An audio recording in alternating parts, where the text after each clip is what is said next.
Hi all. അപ്പോൾ നമ്മളുടെ മനുഷ്യ ശരീരത്തിലെ ഒരു പ്രധാനപ്പെട്ട അവയവമാണ് ലിവർ അഥവാ കരൾ. അപ്പോൾ അതിനെപ്പറ്റി മിക്കവാറും PSC ക്വസ്റ്റ്യൻസിലൊക്കെ ചോദിക്കുന്ന ഒരു പാർട്ടാണ്. അപ്പോൾ അതിനെപ്പറ്റി നമുക്ക് കൂടുതൽ അറിയാം.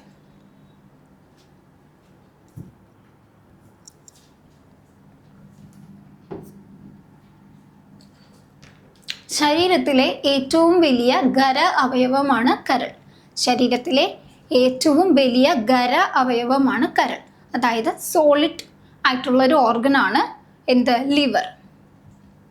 ഇത് ശരീരത്തിലെ രക്തത്തിലെ വിഷവസ്തുക്കളെ നീക്കം ചെയ്യുന്നു. ഇതെന്ത് ചെയ്യുന്നു?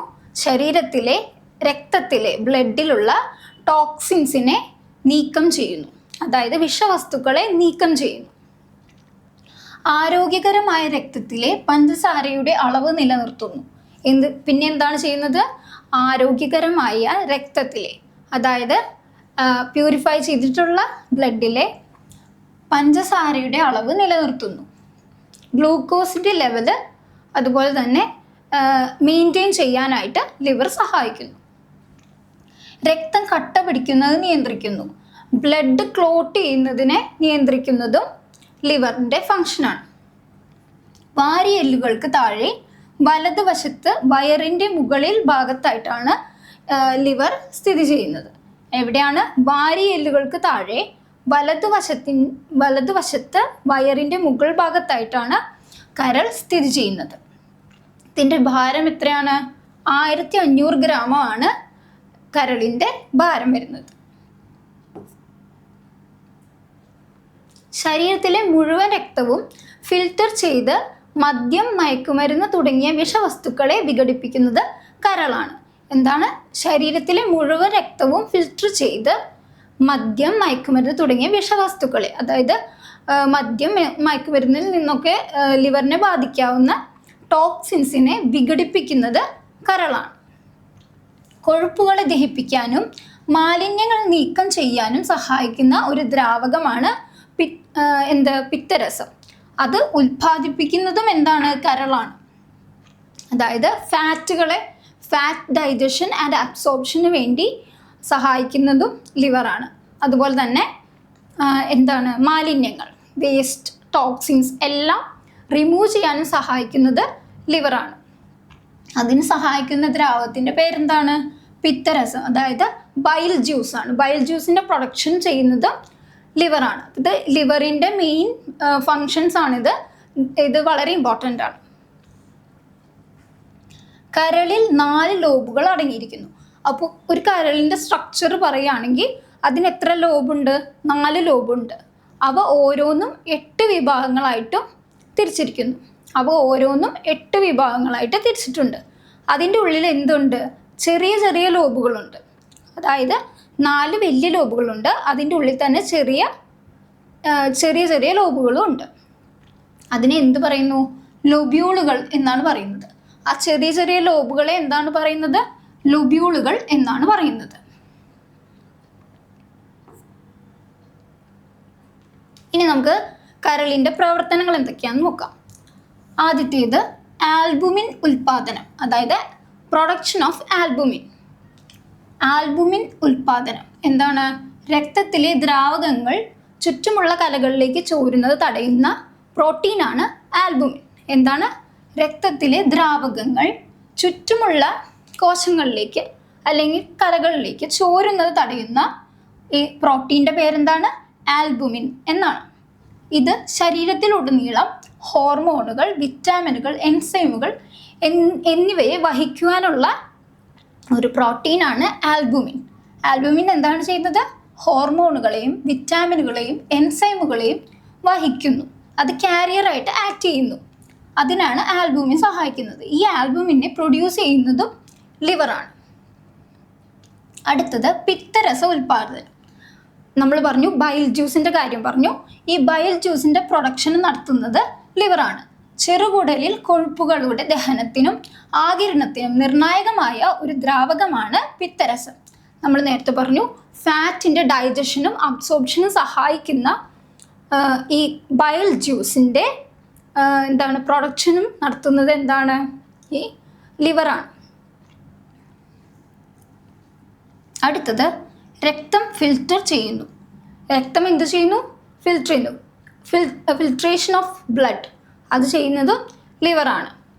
ആമാശയത്തിൽ നിന്നും കുടലിൽ നിന്നും പുറപ്പെടുന്ന എല്ലാ രക്തവും കരളിലൂടെ കടന്നു പോകുന്നു.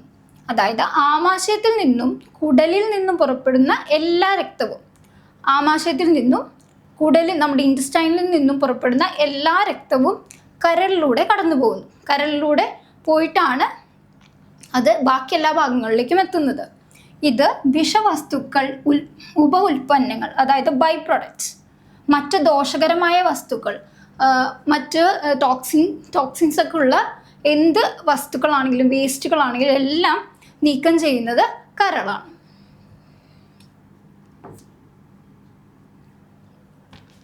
പിന്നെയുള്ളതാണ് അമിനോ ആസിഡുകളെ നിയന്ത്രിക്കുന്നു. അമിനോ ആസിഡുകളെ നിയന്ത്രിക്കുന്നത് എങ്ങനെയാണ്? പ്രോട്ടീനുകളുടെ ഉൽപ്പാദനം അമിനോ ആസിഡുകളെ ആശ്രയിച്ചിരിക്കുന്നു. പ്രോട്ടീനുകൾ പ്രൊഡ്യൂസ് ചെയ്യുന്നത് അമിനോ ആസിഡ് എല്ലാം കൂടിയിട്ടാണ് ഒരു പ്രോട്ടീൻ ഉണ്ടാകുന്നത്. അപ്പോൾ അതിൻ്റെ ഉൽപ്പാദനം അമിനോ ആസിഡുകളെ ആശ്രയിച്ചാണ് ഇരിക്കുന്നത്. രക്തത്തിലെ അമിനോ ആസിഡുകളുടെ അളവ് ആരോഗ്യകരമായി നിലനിർത്തുന്നതിന് കരൾ ഉറപ്പാക്കുന്നു. അതായത് രക്തത്തിലെ അമിനോ ആസിഡുകളുടെ അളവ് ആരോഗ്യകരമായി നിലനിർത്താൻ കരൾ എന്ത് ചെയ്യുന്നു? കരൾ സഹായിക്കുന്നു. അടുത്തതാണ് രക്തം കട്ട പിടിപ്പിക്കുന്നത് നിയന്ത്രിക്കുന്നു. ക്ലോട്ടിംഗ് ഓഫ് ബ്ലഡ്, നമ്മൾ നേരത്തെ പറഞ്ഞു ബ്ലഡ് ക്ലോട്ട് ചെയ്യുന്നതിന് സഹായിക്കുന്നത് ഈ ലിവറാണ്. അപ്പോൾ അത് കൺട്രോൾ ചെയ്യുന്നതും ലിവറാണ്. രക്തം കട്ട പിടിക്കുന്നതിനുള്ള കോശജ്വലന വസ്തുക്കൾ വിറ്റാമിൻ കെ ഉപയോഗിച്ചാണ് നിർമ്മിക്കുന്നത്. അതായത് രക്തം ബ്ലഡ് ക്ലോട്ട് ചെയ്യാനുള്ള കോശജ്വലന വസ്തുക്കൾ എന്ത് ചെയ്യുന്നു? വിറ്റാമിൻ കെ ഉപയോഗിച്ചാണ് നിർമ്മിക്കുന്നത്. ഇത് കരൾ ഉൽപ്പാദിപ്പിക്കുന്ന ഒരു ദ്രാവകമായ പിത്തരസത്തിൻ്റെ സഹായത്തോടെ മാത്രമേ ആഗിരണം ചെയ്യാൻ കഴിയുള്ളൂ. അപ്പം എന്താണ്? കോശജലന വസ്തുക്കൾ നിർമ്മിക്കുന്നത് വിറ്റാമിൻ കെ ഉപയോഗിച്ചിട്ടാണ്. ഈ വിറ്റാമിൻ കെ ഉൽപ്പാദിപ്പിക്കുന്നതിനുള്ള ഒരു ദ്രാവകമായ ബൈൽ ജ്യൂസ് എന്തിൻ്റെ സഹായത്തോടു കൂടിയാണ് ഉണ്ടാകുന്നത്? ലിവറിൻ്റെ സഹായത്തോടു കൂടിയാണ് ഉണ്ടാകുന്നത്. ലിവറിൽ നിന്നാണ് ബൈൽ ജ്യൂസ് ഉണ്ടാകുന്നത്. അതാണ് പറഞ്ഞിരിക്കുന്നത് രക്തം കട്ട പിടിക്കുന്നതിന് നിയന്ത്രിക്കുന്നത്. അടുത്തത് അണുബാധകളെ പ്രതിരോധിക്കുന്നു. അണുബാധകൾ അതായത് ഇൻഫെക്ഷൻസിനെ പ്രതിരോധിക്കുകയാണ് ചെയ്യുന്നത് ലിവറിൻ്റെ സഹായത്തോടുകൂടി. ഫിൽട്ടറിംഗ് പ്രക്രിയയുടെ ഭാഗമായി കരൾ രക്തപ്രവാഹത്തിൽ നിന്ന് ബാക്ടീരിയകളെയും നീക്കം ചെയ്യുന്നു. അതായത് നമ്മൾ പറഞ്ഞു എല്ലാ ബ്ലഡും ആമാശയത്തിൽ നിന്ന് വരുന്നതും കുടലിൽ നിന്ന് വരുന്നതും എല്ലാ രക്തവും കരളിൽ കൂടി പോവുകയാണ് ചെയ്യുന്നത്. അപ്പോൾ അതവിടെ എന്ത് ചെയ്യുന്നു? ഈ ബാക്ടീരിയകളെയും ബാക്കിയുള്ള ഇൻഫെക്ഷൻസിനെയെല്ലാം അവിടെ റിമൂവ് ചെയ്തിട്ടാണ് പോകുന്നത്.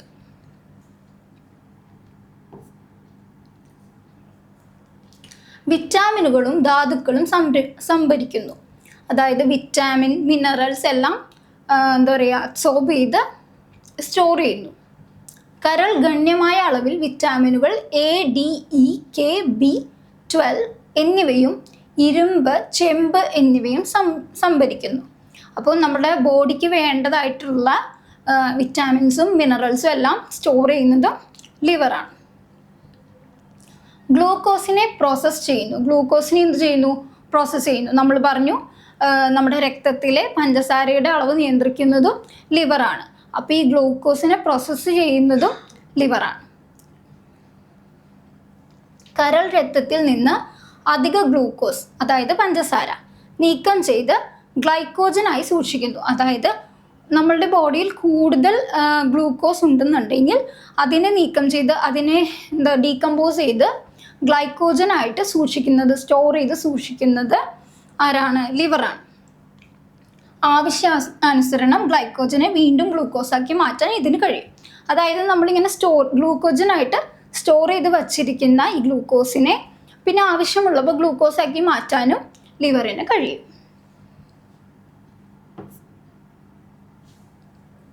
ഇനി നമ്മൾ സ്ട്രക്ചറാണ് പറയുന്നത്. ലിവറിൻ്റെ ഘടന നോക്കാം. കരളിന് ചുവപ്പ് കലർന്ന തവിട്ട് നിറമാണ്. അപ്പോൾ കളർ ഏതാണെന്നാണ് പറയുന്നത്? നമ്മുടെ കരളിൻ്റെ ചുവപ്പ് കലർന്ന തവിട്ട് നിറത്തിലാണ് കരൾ കാണപ്പെടുക. ഏകദേശം ഒരു കോണാകൃതിയിലാണ് നമുക്ക് ലിവറിനെ കാണാൻ പറ്റുക. ചെറിയ അറ്റം പ്ലീഹയ്ക്കും ആമാശയത്തിനും മുകളിലും വലിയ അറ്റം ചെറുകുടലിന് മുകളിലുമാണ്. ചെറിയ അറ്റം പ്ലീഹയ്ക്കും ആമാശയത്തിനും മുകളിലും വലിയ അറ്റം ചെറുകുടലിന് മുകളിലുമാണ് കാണപ്പെടുക. മുഴുവൻ അവയവവും ശ്വാസകോശത്തിന് താഴെ വലത് മുകൾ വയറിലാണ് സ്ഥിതി ചെയ്യുന്നത്. മുഴുവൻ അവയവവും ശ്വാസകോശത്തിന് താഴെ വലത് മുകൾ വയറിലാണ് സ്ഥിതി ചെയ്യുന്നത്. കരളിൻ്റെ ലോബുകളെ 8 ഭാഗങ്ങളായിട്ട് വിഭജിക്കാം. നമ്മൾ പറഞ്ഞു 4 ലോബുകളുണ്ട്. 4 ലോബുകൾ തന്നെ അതിനുള്ളിൽ തന്നെ പിന്നെയും വിഭജിച്ചിട്ടുണ്ട്. അങ്ങനെ 8 ഭാഗങ്ങളായിട്ടാണ് നമുക്ക് കാണപ്പെടുക. അവ ആയിരക്കണക്കിന് ലൊബ്യൂളുകൾ, അതായത് ചെറിയ ലോബുകൾ കൊണ്ട് നിർമ്മിച്ചതാണ്.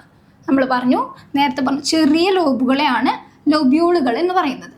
ഈ 8 ലോബുകളെ പിന്നെയും ആയിരക്കണക്കിന് ലൊബ്യൂളുകൾ അതിൽ നമുക്ക് കാണാൻ കഴിയും. ഈ ലൊബ്യൂളുകൾ ഓരോന്നിനും സാധാരണ ഹെപ്പാറ്റിക് നാളത്തിലേക്ക് ഒഴുകുന്ന ഒരു നാളമുണ്ട്. ഇത് കരളിൽ നിന്ന് പിത്തരസം പുറന്തള്ളുന്നു. എന്താണ്? ഈ ലൊബ്യൂളുകളിൽ ഓരോന്നിനും സാധാരണ ഹെപ്പാറ്റിക് നാളത്തിലേക്ക് ഒഴുകുന്ന ഒരു നാളമുണ്ട്. അതായത് സാധാരണയായി ഹെപ്പാറ്റിക് നാളത്തിലേക്ക് ഒഴുകുന്ന ഒരു നാളമുണ്ട് ഈ ലൊബ്യൂളുകളിൽ നിന്ന്. ഈ നാളം വഴിയാണ് പിത്തരസം പുറന്തള്ളുന്നത്. ഈ നാളം വഴിയാണ് പിത്തരസം പുറന്തള്ളുന്നത്.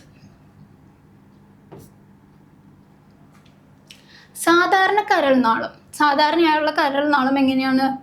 കരളിൽ നിന്ന് പിത്തരസം പുറത്തേക്ക് കൊണ്ടുപോകുന്ന ഒരു കുഴലാണ്. വലത് ഇടത് കരൾ നാളങ്ങളുടെ വിഭജനത്തിൽ നിന്നാണ് ഇത് രൂപം കൊള്ളുന്നത്. വലത് ഇടത് കരൾ നാളങ്ങളുടെ വിഭജനത്തിൽ നിന്നാണ് ഇത് രൂപം കൊള്ളുന്നത്. അടുത്തതാണ് ഫാൽസിഫോം ലിഗമെന്റ്. ഇത് നമ്മുടെ കരളിൻ്റെ വേറൊരു ഇമ്പോർട്ടൻ്റ് പാർട്ടാണ് ഫാൽസിഫോം ലിഗമെന്റ്. കരളിൻ്റെ 2 ലോബുകളെ വേർതിരിക്കുകയും വയറിലെ ഭിത്തിയുമായി ബന്ധിപ്പിക്കുകയും ചെയ്യുന്ന ഒരു നേർത്ത നാരുകളുള്ള ലിഗമെന്റാണ് ഫാൽസിഫോം ലിഗമെന്റ്. അതായത് കരളിൻ്റെ ലോബുകളെ വേർതിരിക്കുന്നു. നമ്മൾ പറഞ്ഞു 4 ലോബുകളുണ്ട്. അത് തന്നെ 8ആയിട്ട് വിഭജിച്ചിട്ടുണ്ട്. ഇതിനെ വേർതിരിക്കുകയും വയറിലെ ഭിത്തിയുമായിട്ട് ബന്ധിപ്പിച്ച് നിർത്തുന്നതും എന്താണ്?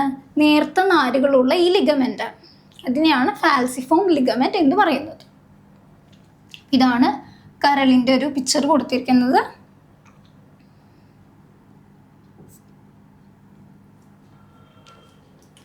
പിന്നെ വരുന്ന ഒരു ഇമ്പോർട്ടൻ്റ് ആയിട്ടുള്ള പാർട്ട് എന്ന് പറയുന്നത് ഗ്ലിസൻസ് ക്യാപ്സ്യൂളാണ്.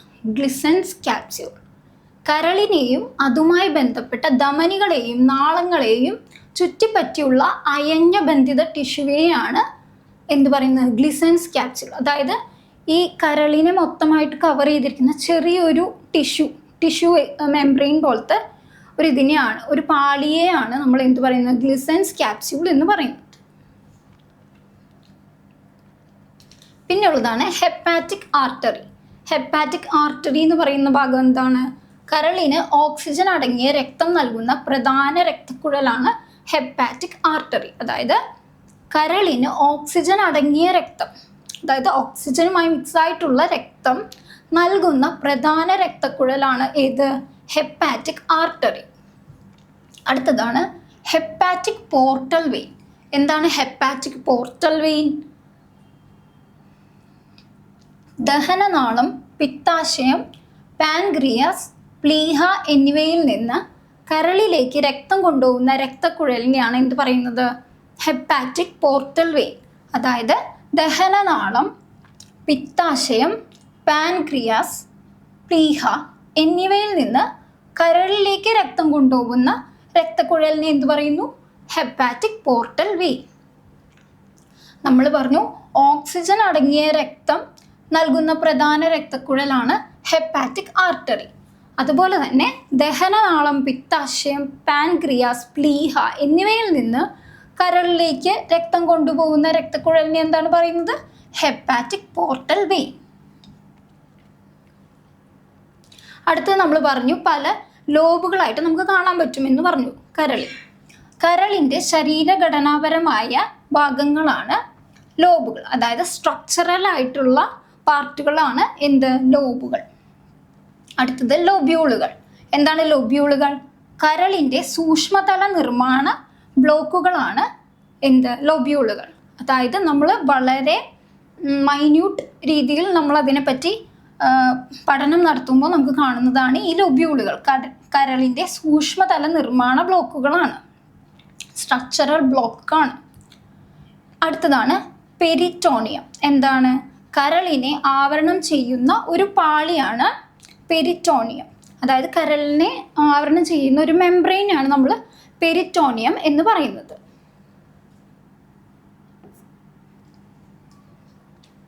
അടുത്തത് ഇനി കരളുമായി ബന്ധപ്പെട്ടുള്ള രോഗങ്ങളാണ്.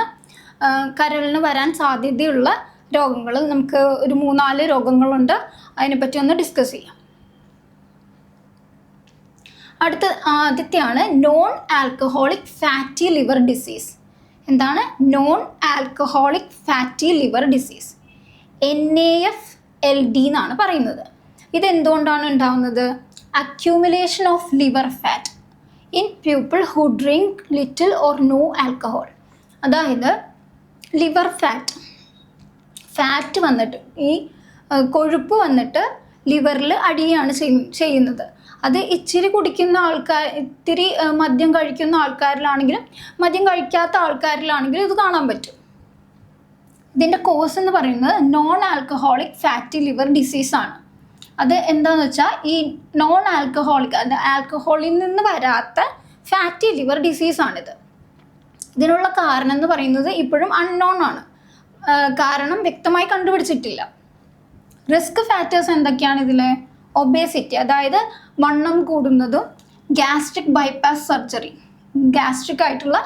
ഗ്യാസ്ട്രിക് ബൈപ്പാസിൻ്റെ സർജറി നടത്തേണ്ടി വരിക, ആൻഡ് ഹൈ കൊളസ്ട്രോൾ ലെവൽ കൂടുക, and type 2 diabetes.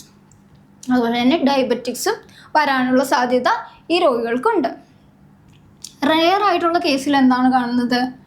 ഫാറ്റിക്, pain, weight loss ഒക്കെ കാണാൻ പറ്റും. അതായത് ക്ഷീണം, വേദന, അതുപോലെ തന്നെ വെയിറ്റ് കുറയുക, അങ്ങനത്തെ ഉള്ള അവസ്ഥകൾ റെയർ കേസിൽ നമുക്ക് കാണാൻ പറ്റും. ഇനി ടൈമും പോകുന്തോറും എന്താ സംഭവിക്കുക? Inflammation and scarring of the liver can occur. അതായത് സിറോസിസ് ഒക്കെ വരാൻ സാധ്യതയുണ്ട്.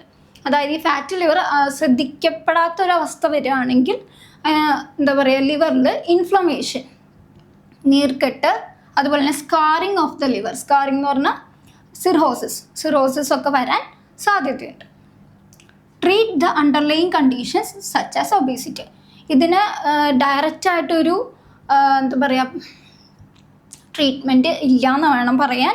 പക്ഷേ ഒരു കണ്ടീഷൻ വരികയാണ്, അതായത് ഇപ്പോൾ ഒബേസിറ്റി വരികയാണ്, അങ്ങനെയുള്ള കണ്ടീഷൻസ് എക്സ്പീരിയൻസ് ചെയ്യുകയാണെങ്കിൽ അതിന്, അല്ലെങ്കിൽ പെയിൻ വരികയാണ്, ഇൻഫ്ലമേഷൻ വരികയാണ്, അങ്ങനത്തെ ഓരോ സിംറ്റംസ് വരികയാണെന്നുണ്ടെങ്കിൽ അതിനെ ട്രീറ്റ് ചെയ്യാൻ സാധിക്കും.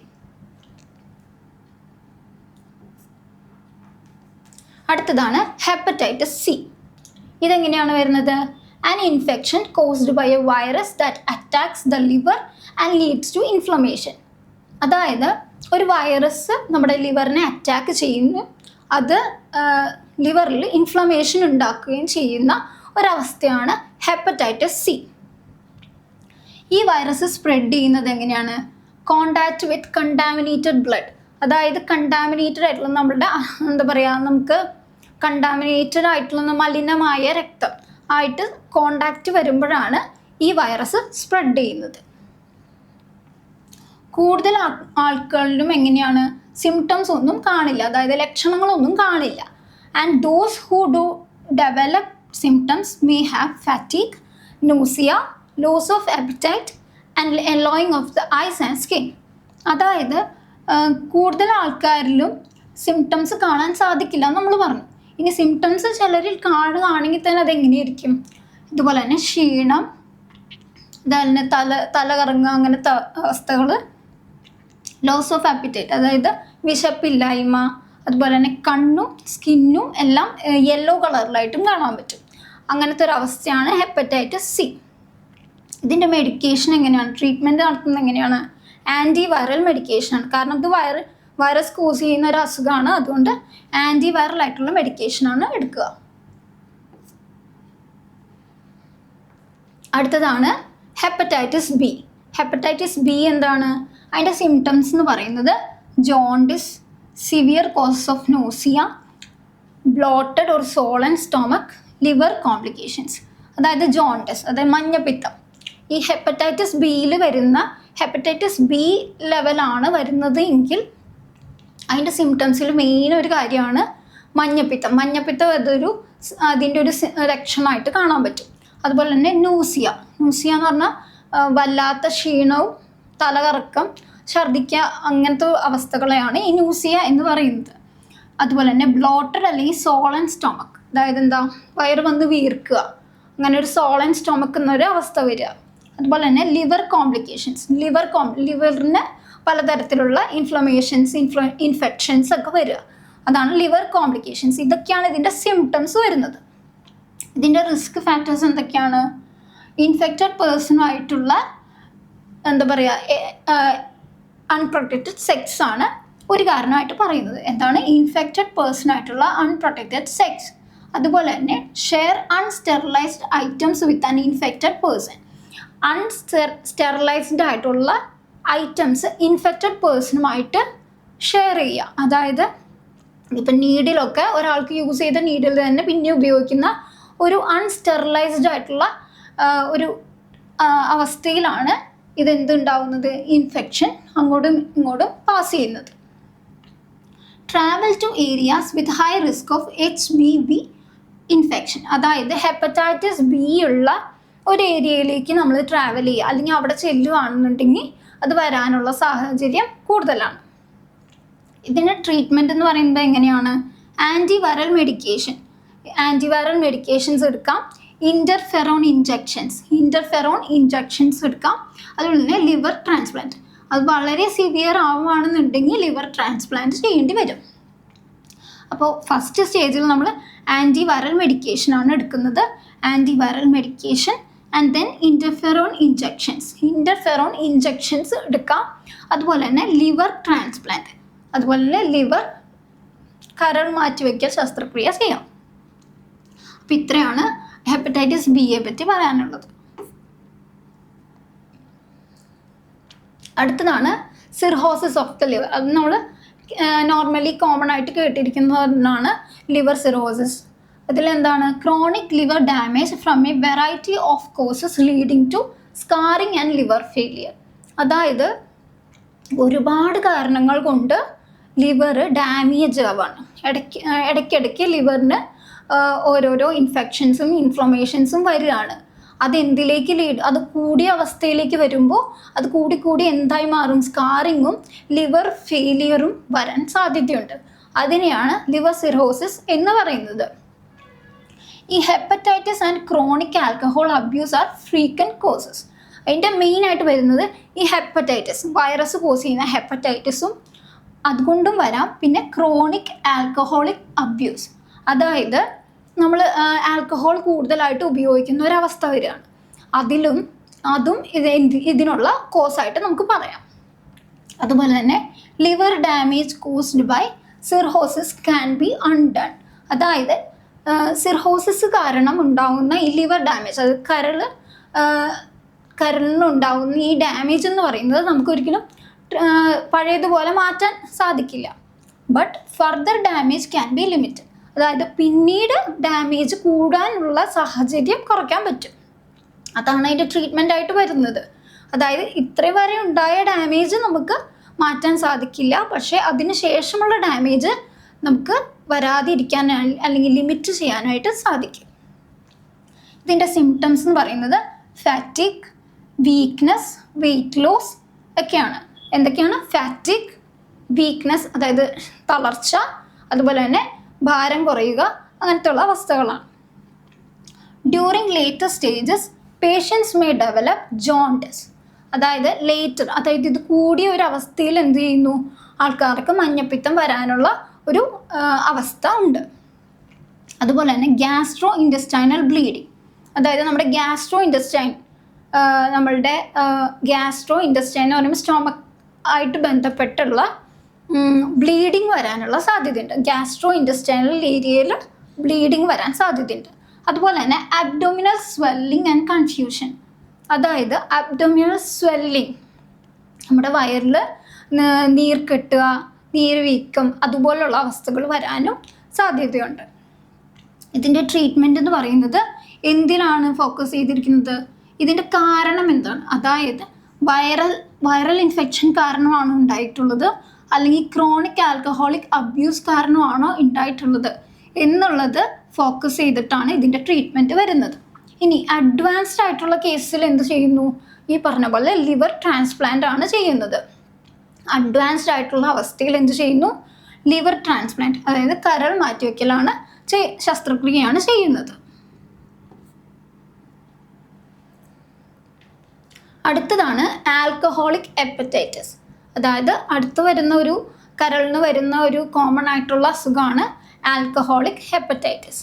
ഇതെന്താണ്? Liver inflammation caused by drinking too much alcohol. അതായത് ഒരേ തരത്തിലല്ല, പലതരത്തിൽ ആൽക്കഹോൾ നമ്മുടെ ലിവറിനെ ബാധിക്കുന്നത്. അപ്പോൾ പല പല രോഗങ്ങളാണ് അത് ഉണ്ടാക്കുന്നത്. അപ്പോൾ അതിലൊരെണ്ണമാണ് alcoholic hepatitis. Liver inflammation caused by drinking too much alcohol. അതായത് ഒരുപാട് ആൽക്കഹോൾ യൂസ് ചെയ്യുമ്പോൾ ഉണ്ടാവുന്ന ഒരു ലിവർ ഇൻഫ്ലമേഷനെയാണ് ആൽക്കഹോളിക് ഹെപ്പറ്റൈറ്റിസ് എന്ന് പറയുന്നത്. ഇതിൻ്റെ സിംറ്റംസ് എന്ന് പറഞ്ഞാൽ എന്തൊക്കെയാണ്? Yellow skin and eyes along with increasing stomach size due to fluid accumulation. അതായത് സ്കിൻ യെല്ലോ ആവുക, അതുപോലെ തന്നെ ഐസ് യെല്ലോ ആവുക, കണ്ണും നമ്മളുടെ സ്കിന്നും യെല്ലോ കളർ ആവുക. അതിൻ്റെ കൂടെ തന്നെ എന്താണ്? സ്റ്റൊമക് സൈസ് കൂടുക, അതായത് വയറ് വീർത്ത് വരുന്ന ഒരവസ്ഥ ഡ്യൂ ടു ഫ്ലൂയിഡ് അക്യുമുലേഷൻ. ഫ്ലൂയിഡിൻ്റെ അക്യുമുലേഷൻ കാരണം വയറ് വീർത്ത് വരിക, അങ്ങനത്തെ അവസ്ഥകൾ ഉണ്ടാവുന്നതിന് ആണ് ഇതിൻ്റെ സിംറ്റംസ് ആയിട്ട് പറയുന്നത്. ഇതിൻ്റെ ട്രീറ്റ്മെൻറ്റ് എങ്ങനെയാണ് വരുന്നത്? Hydration, nutritional care and stopping alcohol use. അതായത് ഹൈഡ്രേറ്റ് ചെയ്യുക, അതായത് വെള്ളം ഇല്ലാത്തൊരവസ്ഥ, ഡീഹൈഡ്രേറ്റഡ് ആയിട്ട് നമ്മുടെ ബോഡി ഇരിക്കുമ്പോൾ അതിനെ ഹൈഡ്രേറ്റ് ചെയ്യുക. ആൻഡ് ന്യൂട്രീഷണൽ കെയർ, നല്ല ന്യൂട്രീഷ്യസ് ആയിട്ടുള്ള ഫുഡൊക്കെ കൊടുക്കുക, അങ്ങനത്തെ കാര്യങ്ങൾ. And stopping alcohol use, alcoholic use എന്ത് ചെയ്യുക? സ്റ്റോപ്പ് ചെയ്യുക. അതൊക്കെയാണ് ഇതിൻ്റെ ട്രീറ്റ്മെൻ്റ് ആയിട്ട് മെയിനായിട്ട് പറയുന്നത്. പിന്നെന്താണ്? Steroid drugs can help reduce liver inflammation. അതായത് ഈ ലിവർ ഇൻഫ്ലെയിംഡ് ആയിട്ടുള്ളത് കുറയ്ക്കാനായി നമുക്ക് എന്ത് യൂസ് ചെയ്യാം? സ്റ്റീറോയിഡ് ഡ്രഗ്സും യൂസ് ചെയ്യാം. അങ്ങനെയാണ് ഇതിൻ്റെ ട്രീറ്റ്മെൻറ്റ് വരുന്നത്.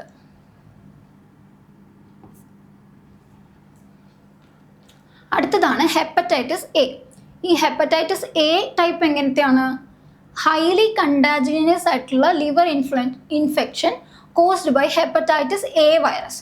അതായത് നമ്മൾ നേരത്തെ പറഞ്ഞു ഹെപ്പറ്റൈറ്റിസ് വൈറസ് കാരണമാണ് ഹെപ്പറ്റൈറ്റിസ് ഉണ്ടാവുന്നത്. ഇത് വേറൊരു സ്പീഷീസ് ഓഫ് വൈറസ് കാരണം ഉണ്ടാവുന്നതാണ് ഹെപ്പറ്റൈറ്റിസ് എ. അതുകൊണ്ടാണ് ആ വൈറസിനെ നമ്മൾ എന്ത് പറയുന്നത്? ഹെപ്പറ്റൈറ്റിസ് എ വൈറസ് എന്ന് പറയുന്നത്. ഇനി hepatitis A is preventable by vaccine. Hepatitis A എന്ന് പറയുന്ന അസുഖം എന്ത് വെച്ചിട്ടാണ് നമ്മൾ പ്രിവെൻറ്റ് ചെയ്യുന്നത്? വാക്സിൻ യൂസ് ചെയ്തിട്ടാണ് പ്രിവെൻറ്റ് ചെയ്യുന്നത്. ഇത് സ്പ്രെഡ് ചെയ്യുന്നു എന്തിൽ നിന്ന്? Contaminated food or water or contact with someone who is infected.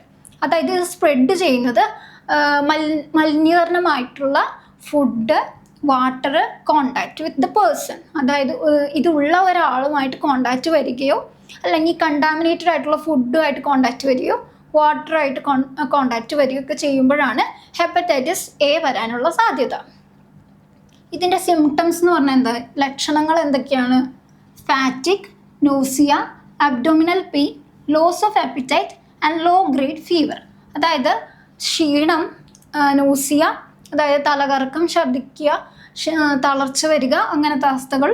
പിന്നെ അബ്ഡോമിനൽ പെയിൻ, വയറുവേദന ഉണ്ടാവുക, ആൻഡ് വിശപ്പില്ലായ്മ, ആൻഡ് ലോ ഗ്രേഡ് ഫീവർ, ചെറിയ രീതിയിലുള്ള പനിയൊക്കെ ഉണ്ടാവുക. ഇതൊക്കെയാണ് ഇതിൻ്റെ ഒരു ലക്ഷണങ്ങൾ എന്ന് പറയുന്നത്. This condition clears upon it's on in 1 or 2 months. അതായത് ഒന്നില്ലെങ്കിൽ ഈ ഒരു അവസ്ഥ 1 or 2 മാസം കൊണ്ട് തനിയെ ഇല്ലാതെ ആവാം. അല്ലെങ്കിൽ എന്ത് ചെയ്യണം? Rest and adequate hydration can help. അതായത് റെസ്റ്റ് എടുക്കുകയും അഡിക്വേറ്റ് ആയിട്ടുള്ള ഹൈഡ്രേഷൻ, ഡീഹൈഡ്രേറ്റഡ് ആയിട്ടുള്ള ബോഡി ഹൈഡ്രേറ്റ് ആക്കി വയ്ക്കുകയും ഒക്കെ ചെയ്യുന്നത് ഇത് മാറാനായിട്ട് സഹായിക്കും. അടുത്തതാണ് ഹെമോക്രോമാറ്റോസിസ്.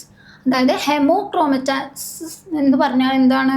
It's a hereditary condition that causes the body to absorb too much iron from the food. അതായത് ഇതൊരു ഹെറിഡിറ്ററി കണ്ടീഷനാണ്, അതായത് പാരമ്പര്യമായിട്ട് വരുന്ന ഒരു ലിവർ ഡിസീസാണ് ഹെമോക്രോമോമാറ്റോസിസ്. ഇത് എന്താണ്? ബോഡിയെ ടൂ മച്ച് അയൺ, അതായത് നമ്മുടെ ഫുഡിൽ നിന്ന്, നമ്മളുടെ ഭക്ഷണത്തിൽ നിന്ന് too much iron content absorb ചെയ്യുന്നതിനായിട്ട് ബോഡിയെ കമ്പൽ ചെയ്തുകൊണ്ടിരിക്കുന്ന ഒരു അവസ്ഥയാണ് ഹെമോക്രോമാറ്റോസിസ്. ഇത് എന്ത് സൃഷ്ടിക്കുന്നു? Damage to the organs like liver, heart, pancreas and can cause serious diseases like cirrhosis, diabetes and heart failure. അതായത് ഇത് മെയിനായിട്ട് ലിവർ, ഹാർട്ട്, പാൻക്രിയാസ് ഇതിന് 3 ബാധിക്കുന്നത്. എന്തിനൊക്കെയാണ്? ലിവർ, ഹാർട്ട്, പാൻക്രിയാസിനൊക്കെയാണ് ഇത് മെയിനായിട്ട് ബാധിക്കുന്നത്. അതുപോലെ തന്നെ എന്ത് കോസ് ചെയ്യുന്നു? സീരിയസ് ആയിട്ട് ഡിസീസസ്. എന്തൊക്കെ diseases? Cirrhosis, diabetics and heart failure. അതായത് സിർഹോസിസ്, അതുപോലെ തന്നെ പ്രമേഹം, അതുപോലെ തന്നെ ഹാർട്ട് ഫെയിലിയർ. നമ്മുടെ ഹാർട്ട് ഫെയിലിയറും ഇതിനുണ്ടാവാൻ സാധ്യതയുണ്ട്. ഇതൊക്കെയാണ് മെയിനായിട്ട് ഇത് കോസ് ചെയ്യുന്ന ഡാമേജുകൾ എന്ന് പറഞ്ഞത്. അതുപോലെ തന്നെ സിംറ്റംസ് എന്തൊക്കെയാണ്? എല്ലാത്തിലും വരുന്ന പോലെ ഫാറ്റിഗ് ഒരു സിംറ്റമാണ്. Joint pain, skin darkening, unexplained weight loss and loss of sex drive or body hair. അതായത് ഇതിൻ്റെ സിംറ്റംസ് എന്ന് പറഞ്ഞത് ഫാറ്റിഗ്, തളർച്ച ഉണ്ടാവാം. അതുപോലെ തന്നെ ജോയിൻറ്റ് പെയിൻ, നമ്മളുടെ ജോയിൻസിലുള്ള പെയിൻ ഉണ്ടാവാം. അതുപോലെ തന്നെ സ്കിൻ ഡാർക്കൺ ആവാം. അതുപോലെ തന്നെ വെയ്റ്റ് ലോസ്, നമ്മുടെ ഭാരക്കുറവ് തോന്നാം, അങ്ങനത്തെ അവസ്ഥകൾ. അതുപോലെ തന്നെ ബോഡി ഹെയർ, അതായത് ബോഡി ഹെയർ നഷ്ടപ്പെടുന്ന അവസ്ഥയുമൊക്കെ ഇതിൻ്റെ ലക്ഷണങ്ങളായിട്ട് നമുക്ക് പറയാം.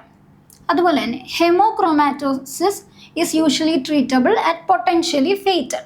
അതായത് ഈ ഒരു അവസ്ഥ എന്ന് പറയുന്നത് ട്രീറ്റബിൾ ആണ്, അതായത് ഇത് നമുക്ക് ട്രീറ്റ് ചെയ്യാൻ സാധിക്കും. പക്ഷേ ചില സമയങ്ങളിൽ ഇത് ഫേറ്റൽ ആവാനുള്ള സാധ്യതയുണ്ട്, അതായത് ഇത് മരണത്തിന് കാരണമാവാനുള്ള സാധ്യതയും കാണുന്നുണ്ട്. അതുപോലെ തന്നെ ഇതിനൊരു ട്രീറ്റ്മെൻറ്റ്, മെയിനായിട്ട് ഇതിനുള്ള ട്രീറ്റ്മെൻറ്റ് എന്ന് പറയുന്നത് removing blood from the body on A regular basis. അതായത് റെഗുലറായിട്ട് ബോഡിയിൽ നിന്ന് ബ്ലഡിനെ റിമൂവ് ചെയ്തുകൊണ്ടിരിക്കുക. അതായത് എന്താണ്? നമ്മളുടെ ബ്ലഡിന് അയേണിനെ അബ്സോർബ് ചെയ്യാനായിട്ട് കമ്പയർ ചെയ്തുകൊണ്ടിരിക്കുന്ന ഒരു ഇതാണ് ഇതിലുള്ളത്. അതുകൊണ്ട് തന്നെ ബ്ലഡിനെ ബോഡിയിൽ നിന്ന് റെഗുലറായിട്ട് റിമൂവ് ചെയ്യുകയാണ് ഈ ഹെമോക്രോമാറ്റോസിസിൽ ചെയ്യാവുന്ന ഒരു ട്രീറ്റ്മെൻറ്റ്.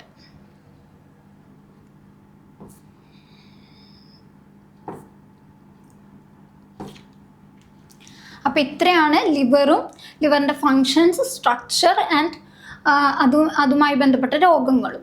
അപ്പോൾ ഇത് ജസ്റ്റ് എല്ലാം ഒന്ന് ഓർത്തിരിക്കുക, എല്ലാം നോക്കിയിട്ട് പോവുക. Thank you.